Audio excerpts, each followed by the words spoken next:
People would say that that little girl who was left alone, abused, disconnected, that shouldn't match the picture that you're seeing today. And yes, it's taken work and a journey, but this outcome is what you can hope for and expect.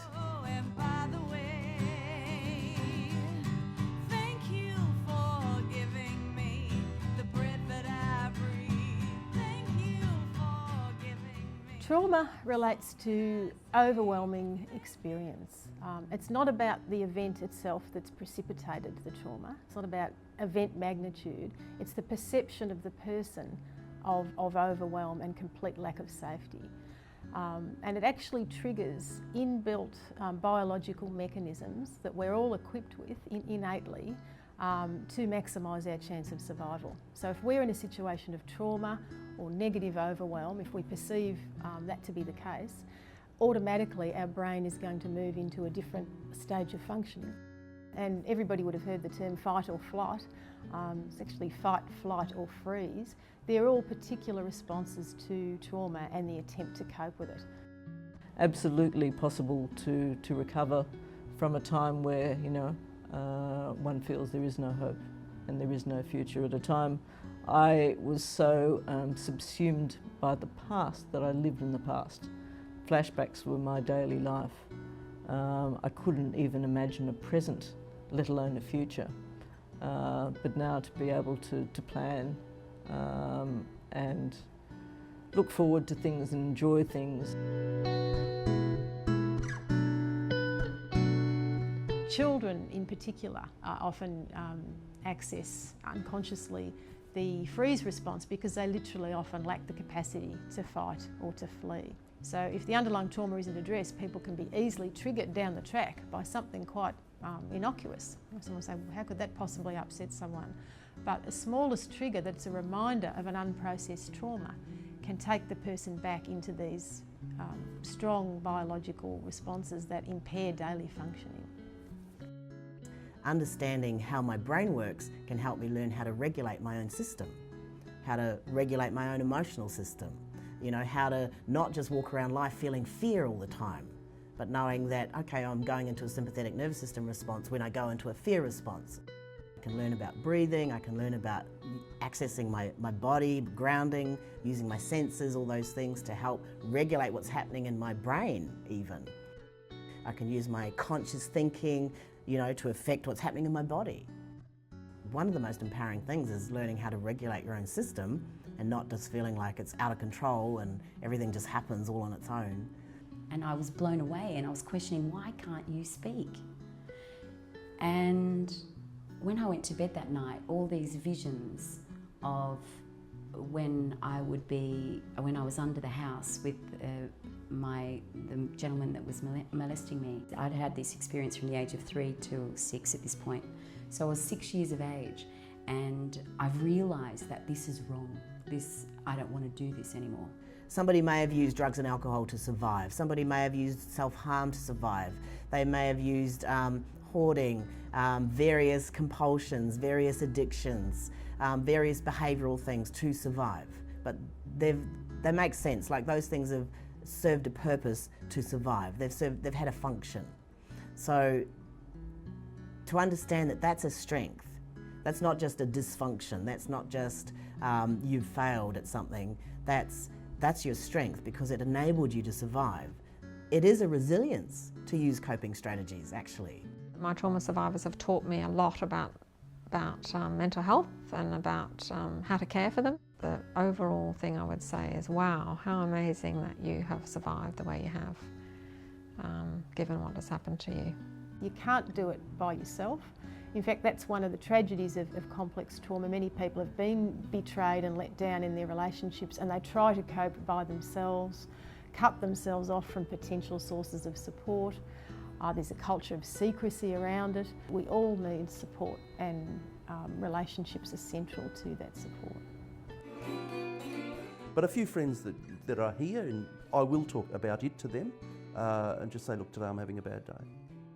Nobody in a position of power has ever said to me that it wasn't my fault. And I need that and I just want a hug.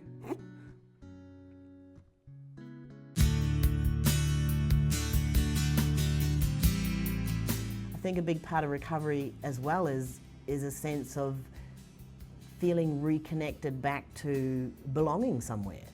Because I think survivors often feel so alone and so isolated. I think recovery can also be about learning that my experience is not a solitary experience. Other people have had similar experiences, other people have coped in similar kinds of ways. I'm not alone.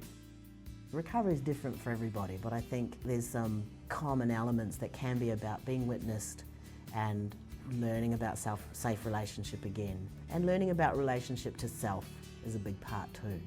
Forming a different relationship to self, a loving relationship to self, instead of a punishing relationship to self. 3 relationships that from the outside looked very different, but they all ended up in the same hole. And I walked into a psychotherapist's office that someone had recommended to me, and I was absolutely devastated. I thought, I am unlovable, I am an educated, attractive woman, and I do not know how to hold a relationship together. I should be better than this, I should know this, should. It was a really dark, hard time. I just felt like such a failure. I walked into the psychotherapist's office and I said, I keep digging the same hole and falling into it. I obviously need to put this shovel down. I don't have the right tools for the job. Can you help me? If I can say anything to someone who's watching this, who's in a really dark, hard place, just don't give up. Please don't give up. Sometimes I call it climbing the mountain, and it is hard work. It's hard work, but it's good work.